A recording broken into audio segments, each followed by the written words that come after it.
اعلان نبوت سے پہلے کے کارنامے۔ جنگ فجار۔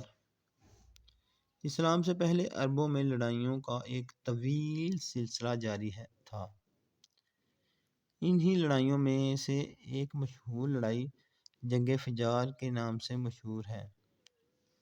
عرب کے لوگ ذوالقعدہ، ذوالحجہ، محرم اور رجب کے ان 4 مہینوں کا بے حد احترام کرتے تھے اور ان مہینوں میں لڑائی کرنے کو گناہ جانتے تھے، یہاں تک کہ عام طور پر ان مہینوں میں لوگ تلواروں کو نیام میں رکھ دیتے اور نیزوں کی برچیاں اتار لیتے تھے، مگر ان کے باوجود کبھی کبھی کچھ ایسے ہنگامی حالات درپیش ہو گئے کہ مجبوراً ان مہینوں میں بھی لڑائیاں کرنی پڑیں۔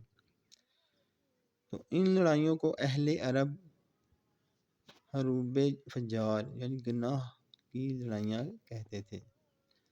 سب سے آخری جنگ فجار جو قریش اور کیس کے قبیلوں کے درمیان ہوئی، اس وقت حضور صلی اللہ علیہ وسلم کی عمر شریف 20 برس کی تھی۔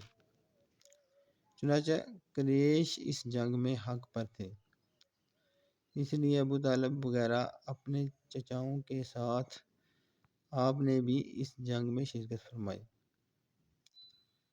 مگر کسی پر ہتھیار نہیں اٹھایا، صرف اتنا ہی کیا کہ اپنے چچاؤں کو تیر اٹھا اٹھا کر دیتے رہے۔ اس لڑائی میں پہلے کیس پھر قریش غالب آئے اور آخر کار صلح پر اس لڑائی کا خاتمہ ہو گیا۔